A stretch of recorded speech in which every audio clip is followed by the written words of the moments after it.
baisser pour mon sauveur. Car le Dieu soit de ton temps. Car le Dieu n'est qu'un esprit. Que ta voix puissante étendre à mon cœur se fasse souiller. Car le Dieu soit de ton temps. Car le Dieu n'est qu'un esprit. Que ta voix puissante étendre à mon cœur se fasse souiller. Quelque part aux voix humaines, à la voix de mon sauveur, m'enseigne les choses vaines, éloignez-vous de mon cœur. Tous les bruits, faites silence, toi mon maître, parle-moi, recueilli en ta présence, mon amour n'entend que toi. Tous les bruits, faites silence, toi mon maître, parle-moi, recueilli en ta présence, mon amour n'entend que toi. Parle-moi, témoin fidèle, découvre-moi le trésor de ta sagesse éternelle. Parle au maître, parle encore. Ta parole, c'est la vie, et la paix. À ton livre le béni, je veux rester à jamais. Ta parole, c'est la vie, et la paix. À ton livre le béni, je veux rester à jamais. Que je comprenne ton enseignement divin, dans ta grâce souveraine, instruis-moi par l'Esprit Saint. Parlez-nous que j'obéisse à tes ordres aussitôt. Forme-moi pour ton service, pour te suivre, c'est agneau. Que j'obéisse à tes ordres aussitôt. Forme-moi pour ton service, pour te suivre, c'est agneau. Amen.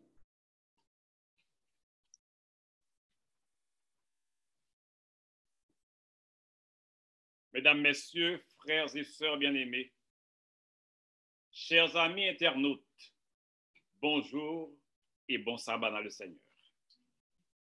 Nous disons merci à l'Éternel, notre Dieu, pour cette opportunité qu'il nous accorde de pouvoir nous retrouver en sa présence, en cette heure d'adoration, pour l'adorer, prêt à recevoir le message qu'il a pour chacun de nous.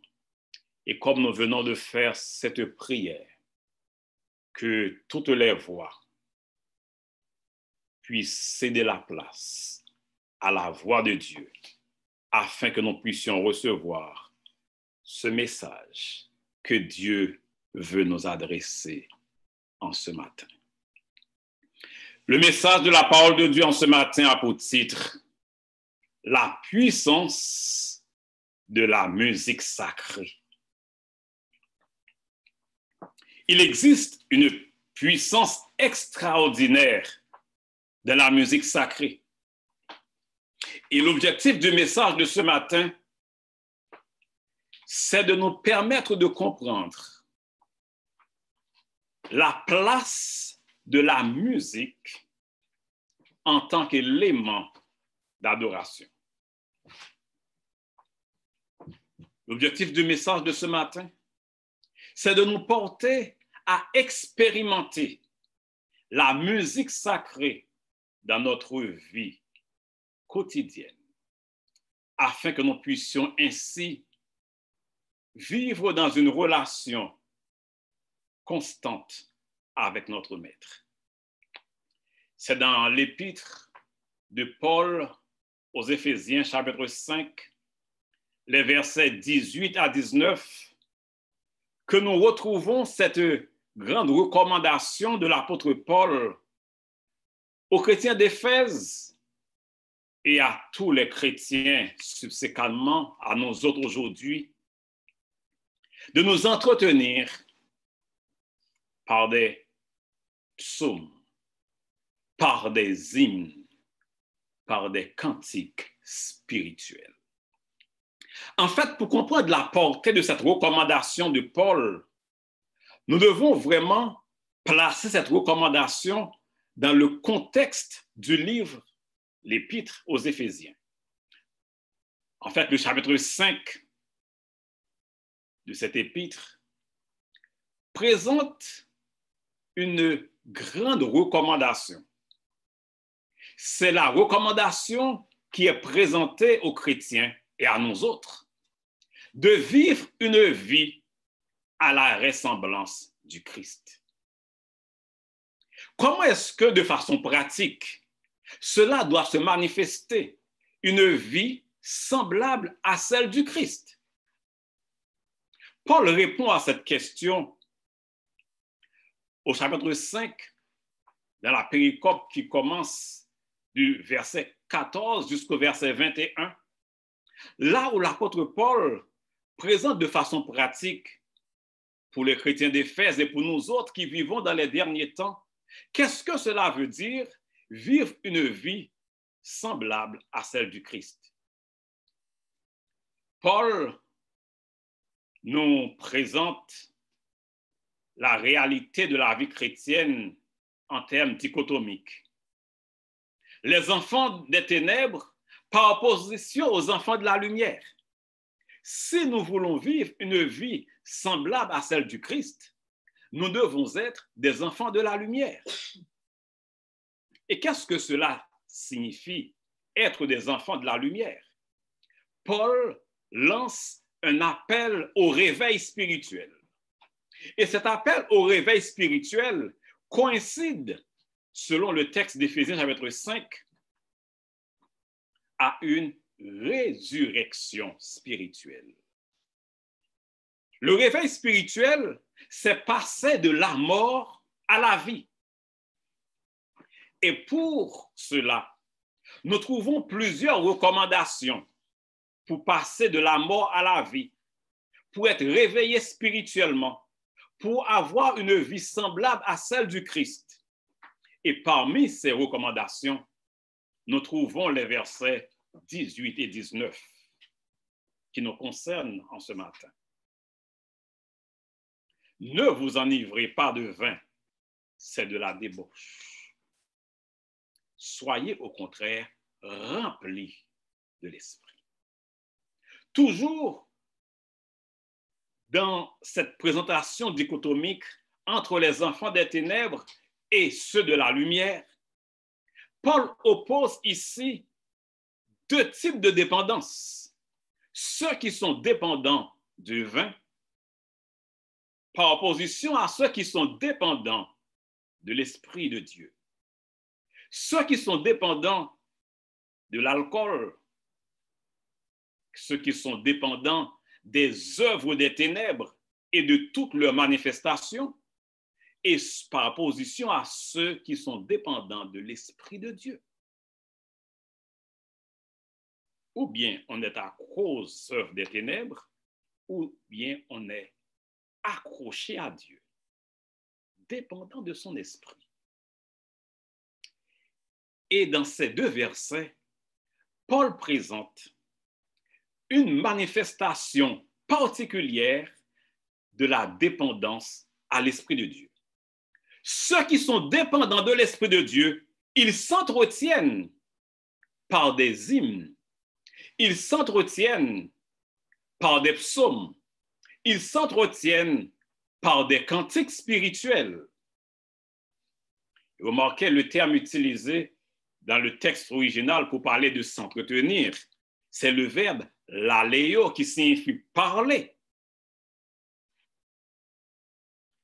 Paul ne limite pas, cet entretien ne limite pas la présentation, en fait, le fait de chanter des cantiques à des services religieux. Et c'est pourquoi il utilise le terme laleo, c'est parler les uns aux autres. En d'autres termes, il est question ici de la vie courante. Il est question ici de la vie de tous les jours, de nos occupations quotidiennes. Et dans ces occupations, nous avons besoin de nous entretenir, ou encore de parler les uns aux autres au sujet des psaumes, au sujet des hymnes, au sujet des cantiques spirituels, ou encore à travers des psaumes, à travers des hymnes, à travers des cantiques spirituels.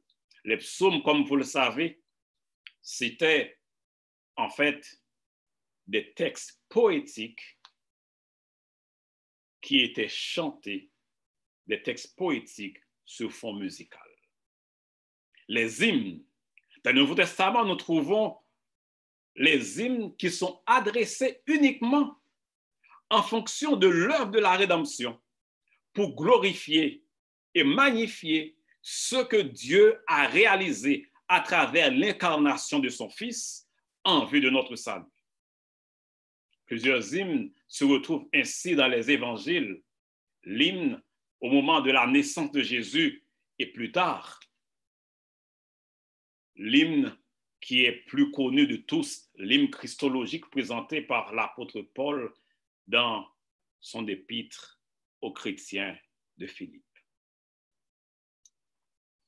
Mais ce matin, nous voulons vraiment mettre l'accent sur l'importance de la musique sacrée, qu'il s'agisse de la musique instrumentale ou de la musique vocale à travers les voix, les chants que nous faisons monter à Dieu, les chants que nous présentons à Dieu. Il existe une puissance de la musique sacrée. Quelle est donc cette puissance? Comment est-ce que se manifeste cette puissance?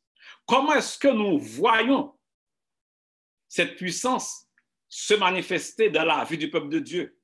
Comment est-ce que nous l'avions retracée de la vie du peuple d'Israël?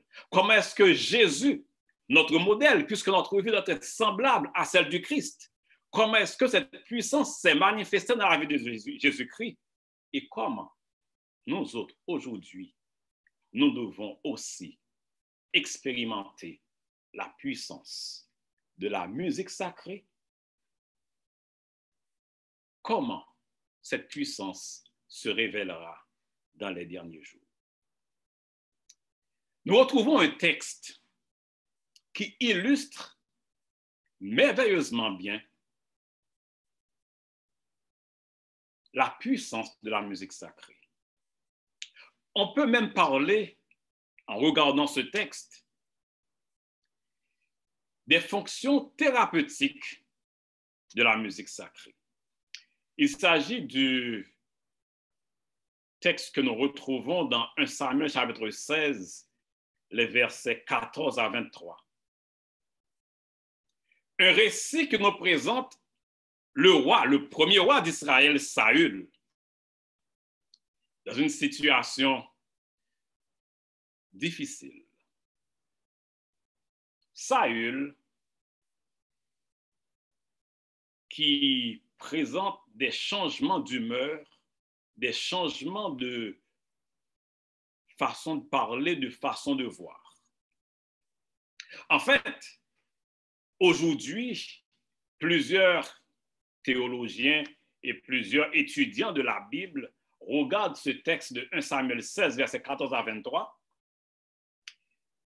et en comparant les attitudes de Saül avec ce que la science enseigne aujourd'hui, en particulier la psychologie, ils disent que Saül était frappé, il souffrait d'une dépression maniaco-dépressive.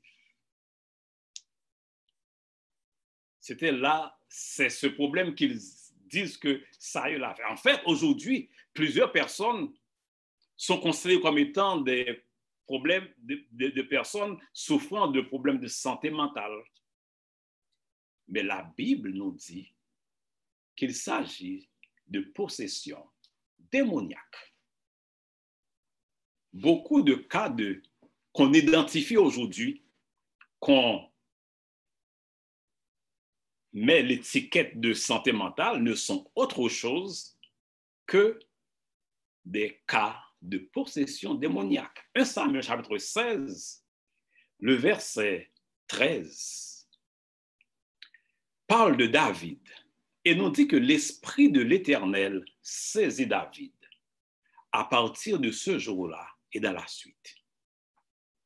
Le verset 23 va nous présenter quel va être le résultat de tout cela face au problème de Saül.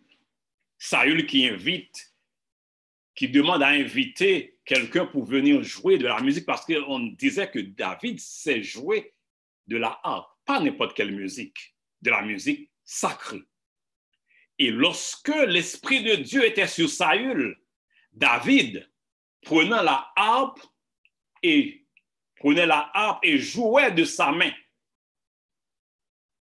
Saül respirait alors plus à l'aise et se trouvait soulagé et le mauvais esprit se retirait de lui. Il avait en lui un mauvais esprit. Ce n'était pas un problème de santé mentale, mais un problème de possession démoniaque. Essayons de considérer ce texte. Et quand nous la lisons, ce que nous voyons, c'est qu'il y a une musique qui a été jouée. Et pour nous éviter à une conclusion hâtive, pour dire que c'est parce que David avait de la dextérité, que David était un expert en musique, il savait jouer convenablement, qu'on est arrivé à ce résultat.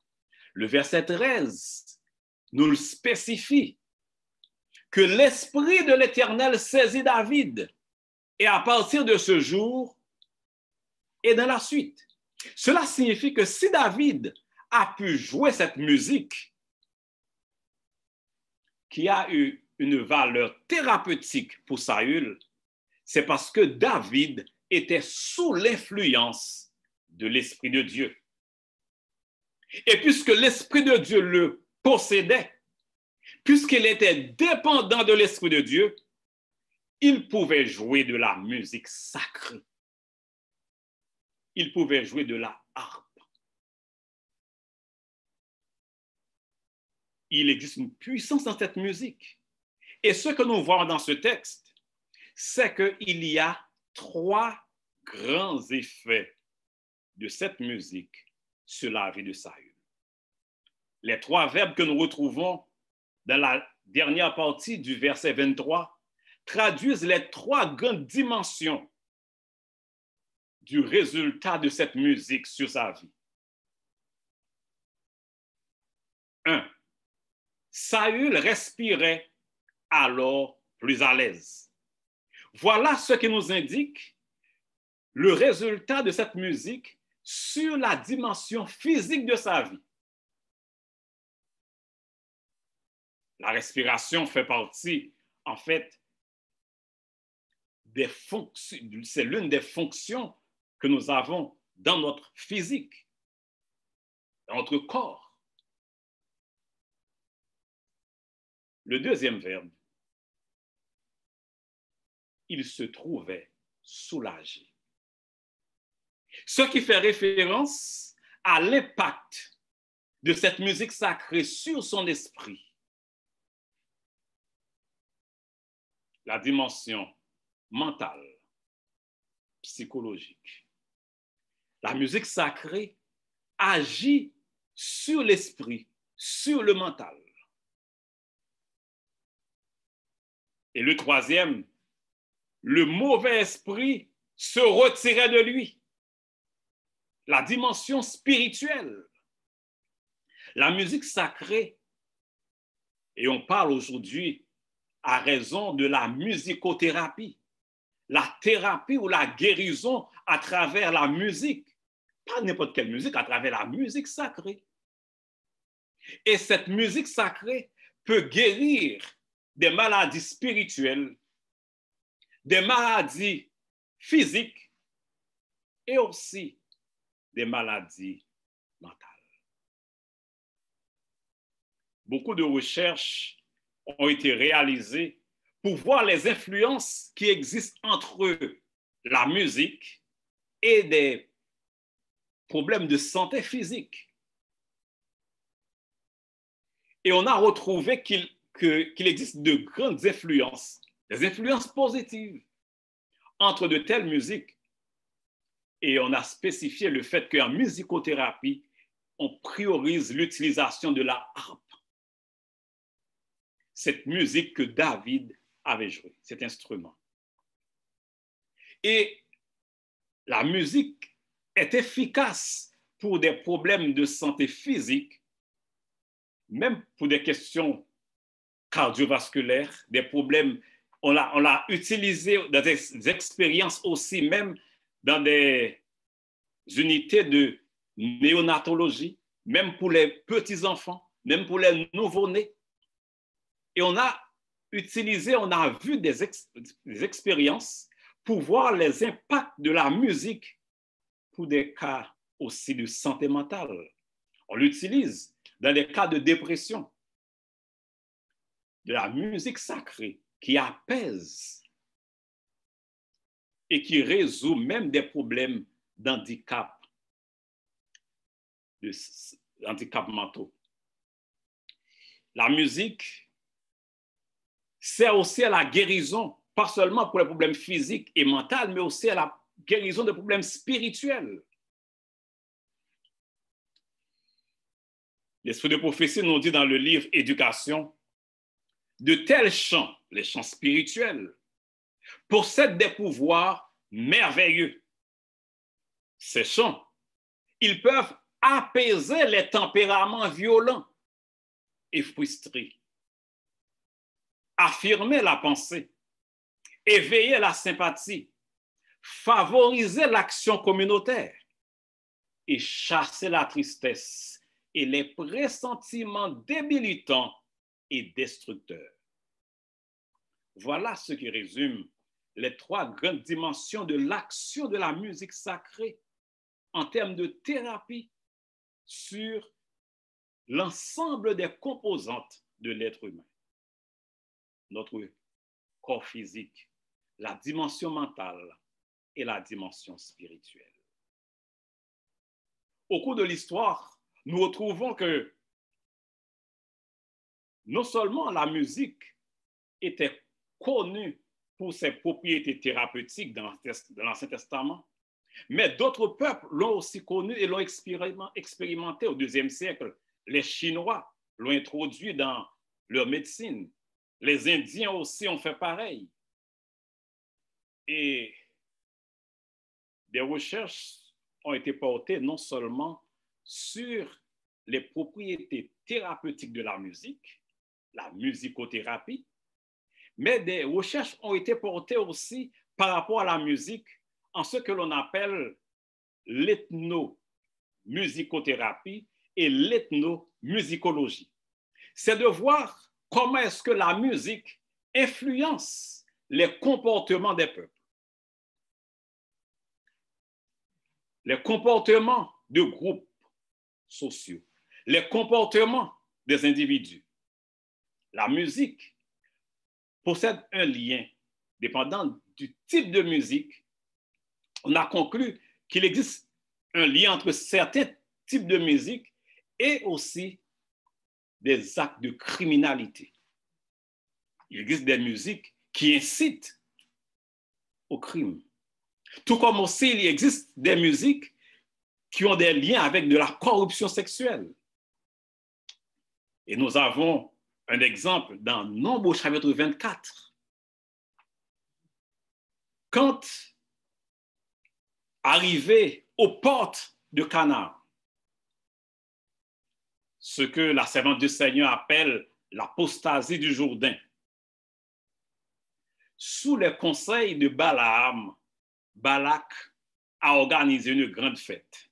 Dans le livre Patriarches et Prophètes, page 413, nous lisons: charmé par la musique et les danses, et séduit par la beauté des prêtresses, ils, les enfants d'Israël, oublièrent leur fidélité à l'Éternel et participèrent au divertissement et à la bonne chair.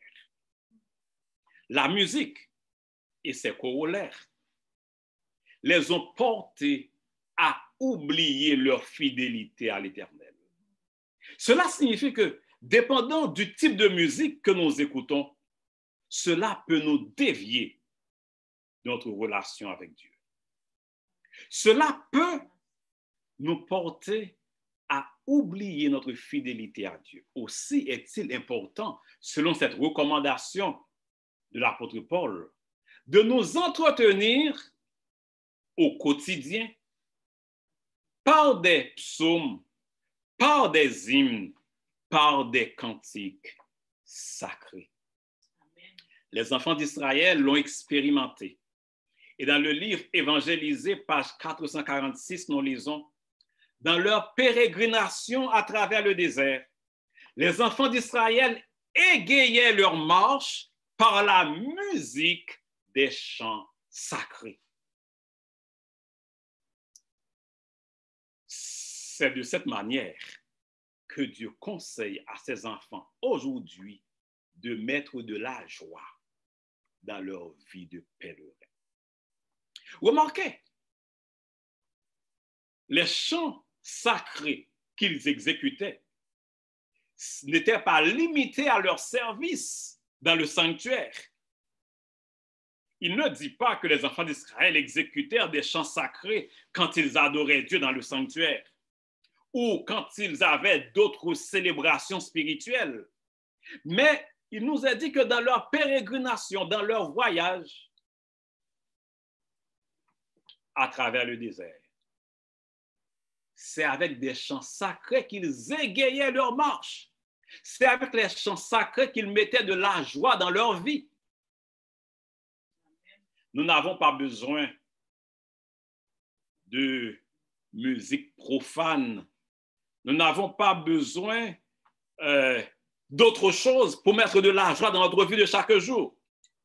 Les chants sacrés, voilà ce qui doit mettre de la joie dans la vie du chrétien, celui qui vit à la ressemblance du Christ. Amen. Ils égayèrent leur marche. En fait, c'était en conformité avec les prescriptions que Dieu leur avait données dans Deutéronome 6. La confession de foi israélite, le chemin Israël. Écoute, ô Israël, l'Éternel, ton Dieu, est le seul Israël.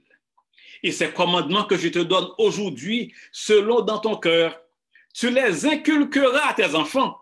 Quand tu seras dans ta maison, quand tu iras en voyage, quand tu te lèveras, quand tu te coucheras.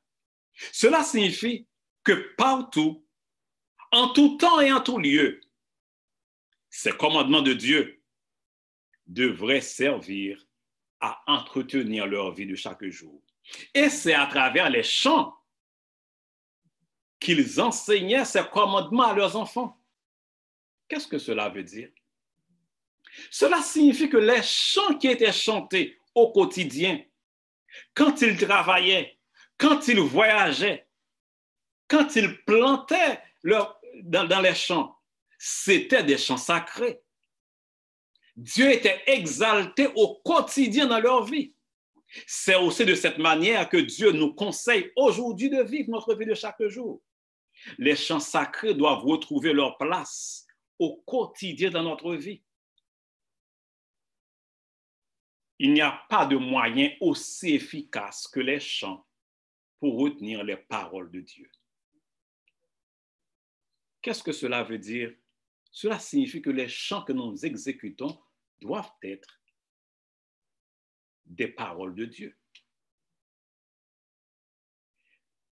Le chrétien qui veut avoir sa vie semblable à la vie du Christ, qui veut être enfant de lumière par opposition aux enfants des ténèbres, doit pouvoir au quotidien exécuter rien que des chants sacrés où le nom de Dieu est exalté, où le message de la parole de Dieu est véhiculé. Et c'est par ce moyen que nous pourrons ainsi imprimer dans les cœurs et dans nos cœurs les vérités de Dieu. Vous est-il déjà arrivé de faire face à des tentations et d'être victorieux grâce à un chant qui vous est monté à l'esprit? Pensons par exemple au numéro 186, moment si doux de la prière, et à cette partie qui nous dit, car déjà souvent dans la vie, tu m'as sauvé du tentateur.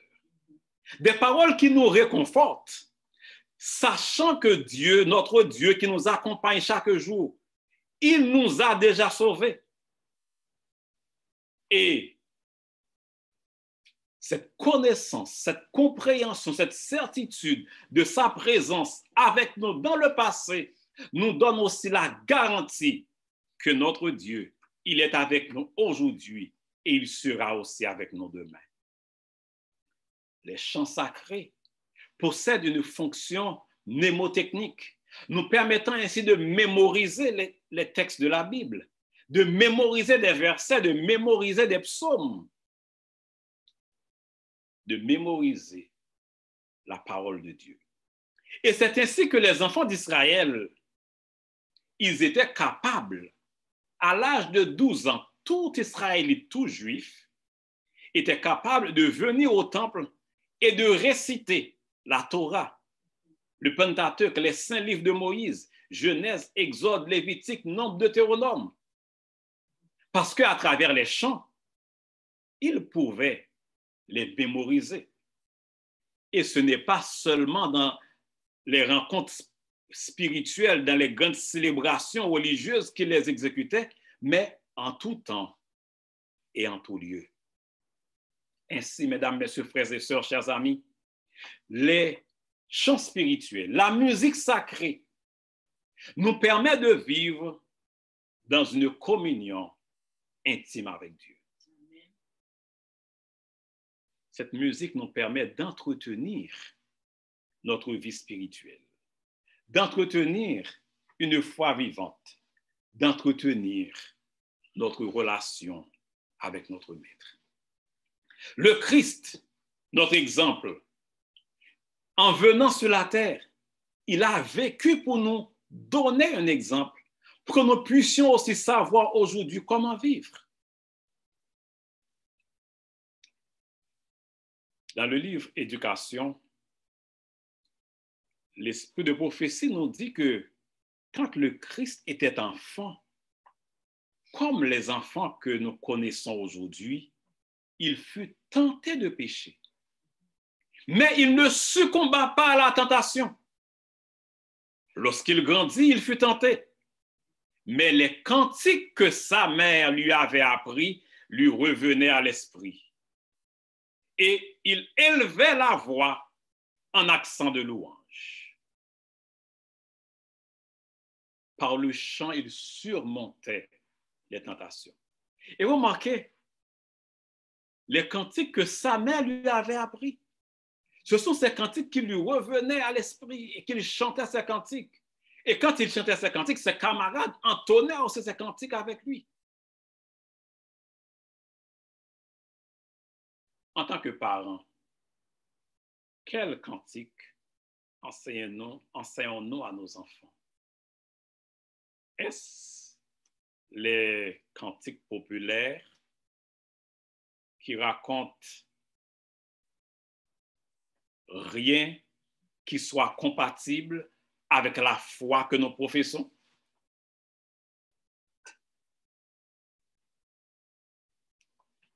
Des contes de fées? Ou bien est-ce que nous leur apprenons des cantiques spirituels qui leur permettent de comprendre et de connaître Dieu? Quel message qui est véhiculé à travers les cantiques que nous leur apprenons, les cantiques que nous exécutons? Cela nous permet aussi de comprendre que les cantiques spirituels, les chants spirituels, la musique sacrée que nous présentons, qui doit imprégner notre vie de chaque jour, doit contenir un message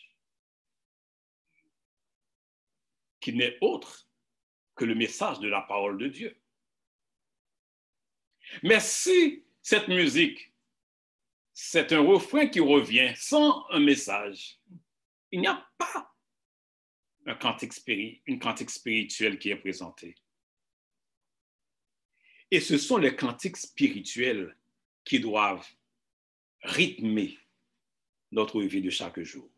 Dans le livre Ministère de la guérison, page 41, l'Esprit de Dieu nous dit que les premières heures du matin, Jésus se trouvait souvent dans un lieu écarté, méditant, sonnant les Écritures brillant. Il saluait la lumière du matin par des chants. Jésus aimait chanter des cantiques spirituels, c'est ça qu'il chantait. Par ses hymnes d'action de grâce, il égayait ses heures de labeur et apportait la joie des cieux à ceux qui étaient épuisés et découragés par leur dur labeur. Par des hymnes d'action de grâce, par des cantiques spirituels. L'appel au réveil, c'est un appel à être semblable à Christ, à mener une vie telle que Jésus lui-même, il a vécu pendant son ministère sur terre, car il est venu pour nous donner l'exemple, pour que nous puissions savoir comment est-ce que nous autres, aujourd'hui, nous devons vivre. Dans l'atelier où il travaillait, il faisait monter des cantiques spirituels. Et même dans les derniers moments de sa vie, quand il a institué la Sainte Seine, le texte biblique nous dit qu'après avoir chanté des cantiques, il se rendit au mont des Oliviers. La musique sacrée, les chants spirituels doivent se retrouver au cœur de notre existence, notre relation avec Dieu, au quotidien, dans notre adoration. Car le chant, c'est un élément, c'est un acte d'adoration. Lors du culte, le chant, c'est un acte d'adoration. Cela signifie que le chant que nous exécutons doit être un chant inspiré. Et remarquez que les chants qui étaient exécutés, tels que nous avons cette recommandation de l'apôtre Paul, c'est que nous devons exécuter des hymnes, des psaumes, des cantiques spirituels. Les psaumes font partie des textes inspirés. Et c'était ces chants que les enfants d'Israël et que l'Église chrétienne exécutaient aussi, que Jésus exécutait. Nous les avons dans le canon biblique en tant que texte inspiré. Cela signifie que les paroles que nous présentons dans un chant doivent être des paroles qui soient capables de recevoir le son de Dieu. Le chant, un chant inspiré en tant que moyen thérapeutique, un chant inspiré en tant que moyen mnémotechnique, un chant inspiré en tant qu'acte d'adoration.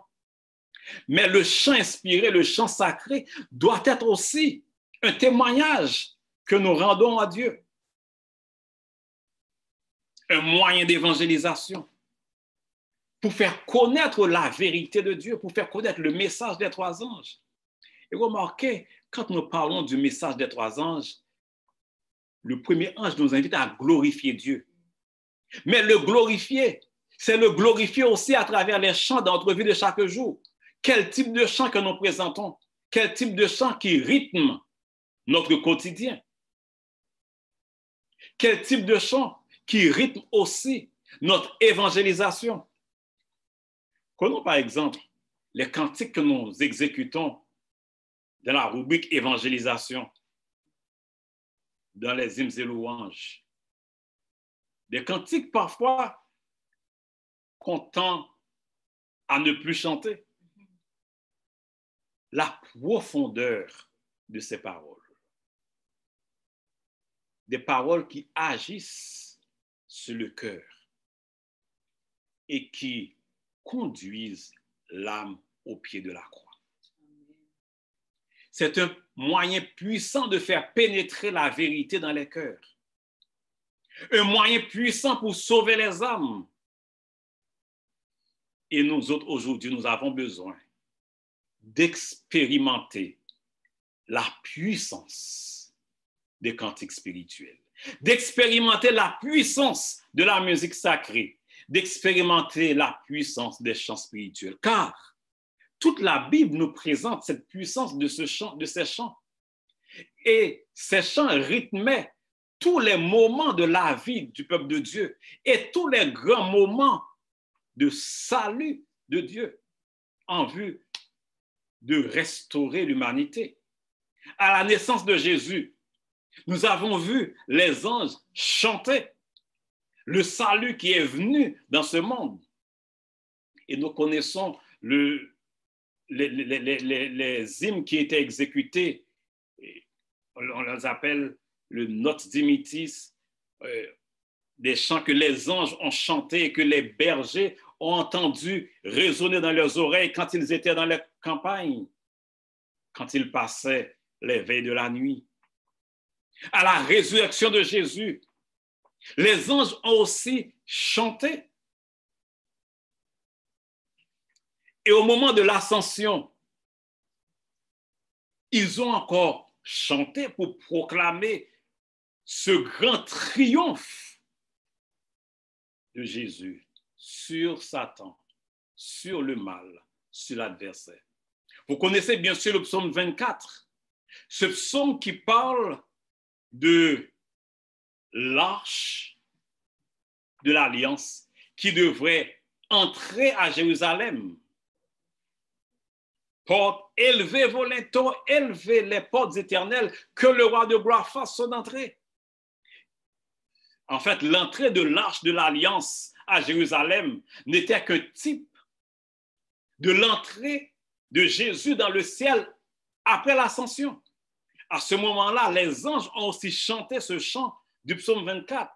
Porte, élevez vos linteaux, élevez-vous, portes éternelles, que le roi de gloire fasse son entrée. Qui donc est ce roi de gloire? L'Éternel, fort et puissant, l'Éternel puissant dans les combats. Porte, élevez vos linteaux, élevez les portes éternelles, que le roi de gloire fasse son entrée. Qui est ce roi de gloire? L'Éternel des armées. Voilà le roi de gloire. Ils ont chanté. Et le chant va avoir encore une grande importance dans la crise finale. N'oublions pas cette grande polarisation, la dichotomie que nous retrouvons dans Éphésiens 5 va se traduire en une grande polarisation dans les derniers temps. En ce temps-ci où nous sommes, et dans son livre Message choisi, volume 2, page 42, l'Esprit de prophétie dit, et je cite, « Les choses que vous avez décrites comme se passant dans l'Indiana sont justement celles que le Seigneur m'a montrées et qui doivent se produire avant l'expiration du temps de grâce. Toutes sortes d'imprudences seront commises. Il y aura des clameurs avec tambour, musique et danse. Des clameurs, tambour, musique et danse. Des êtres raisonnables en auront les sens si confus qu'ils seront incapables de prendre de bonnes décisions. N'oublions pas l'influence de la musique sur les comportements, l'influence de la musique sur les trois grandes dimensions physiques, mentales et spirituelles. Une musique non sacrée nous rend incapables de prendre de bonnes décisions. Et c'est cela qu'on attribue à l'action du Saint-Esprit. Le Saint-Esprit, retenez bien, le Saint-Esprit ne se manifeste jamais par de telles méthodes dans un bruit infernal. Jamais. Il ne dit pas que ne se manifeste pas parfois, ou bien souvent. Le Saint-Esprit ne se manifeste jamais de cette façon, à travers des bruits infernales. Il y a là une intervention de Satan visant par des moyens ingénieux à neutraliser les vérités pures. Frères et sœurs, chers amis, chers internautes, si vous entrez dans un édifice et vous voyez vous entendez qu'il y a des bruits avec tambour, musique et danse, vous pouvez avoir la certitude que Satan est à l'œuvre. Vous pouvez avoir la certitude que l'Esprit de Dieu est absent dans ce lieu, que l'Esprit de Dieu n'est pas présent dans ce rassemblement, car l'Esprit de Dieu ne se manifeste jamais de cette façon. Cette grande polarisation, nous le retrouvons. Et cela nous permet d'identifier les enfants des ténèbres, peu importe le label qu'ils portent.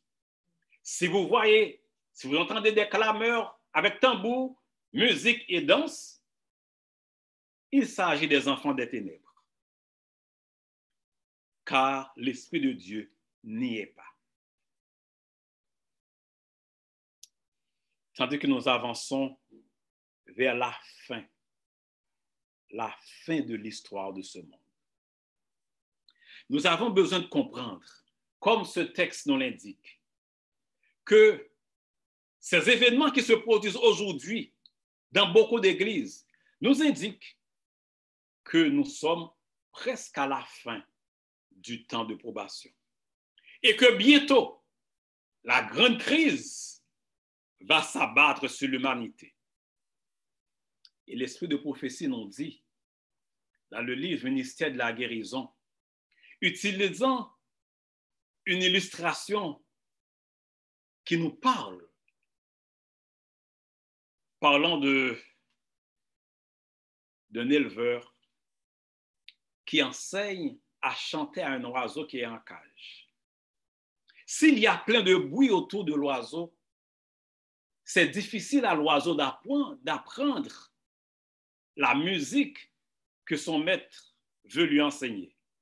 Mais si le maître couvre la cage et met l'oiseau dans un endroit obscur où l'oiseau n'entend que la mélodie qu'il doit apprendre et ne voit absolument rien d'autre, l'oiseau va apprendre parfaitement cette mélodie.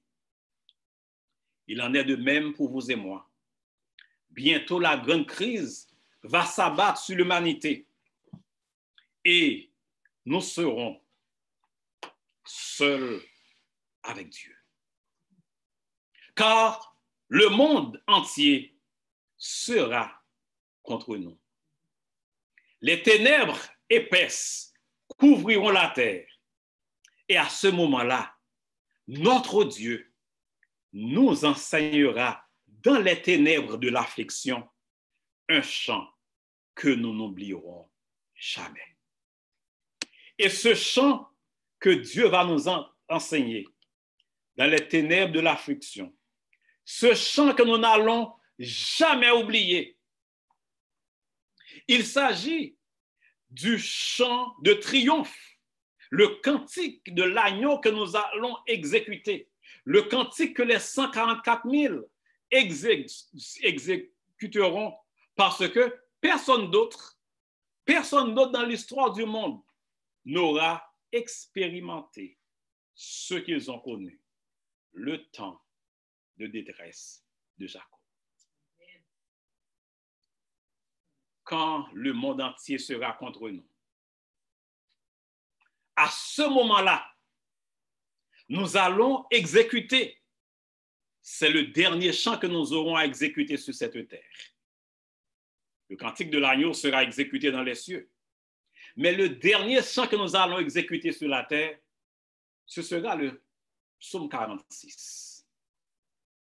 Nous saurons vraiment, ces paroles de ce chant possèdent une application eschatologique que les enfants de Dieu, en face à cette crise finale, vont exécuter pour dire Dieu est pour nous un refuge, un appui, un secours qui ne manque jamais dans la détresse. C'est pourquoi nous sommes sans crainte quand la terre est bouleversée et que les montagnes chancellent au cœur des mers. Parce que la terre sera bouleversée, les plaies vont s'abattre sur le monde, mais nous serons en sécurité, protégés par Dieu. Nous serons dans une retraite, car Dieu va nous garder comme la prunelle de ses yeux. Amen. Et pour y arriver, mesdames, messieurs, frères et sœurs, dès aujourd'hui, nous avons besoin de rythmer notre vie au quotidien avec la musique sacrée, avec des chants spirituels. Et alors seulement, nous pourrons faire cette expérience avec Dieu et expérimenter sa protection finale de cette crise eschatologique. Et finalement, chanter sur la mer de verre le cantique de Moïse et de l'agneau. Que l'Éternel vous bénisse et qu'il nous aide tous à faire cette expérience avec Dieu. Marcher avec lui aujourd'hui afin de triompher et de vivre avec lui pour l'éternité. Que l'Éternel vous bénisse. Amen. Amen. Pour répondre au message de ce matin, chantons au numéro 326.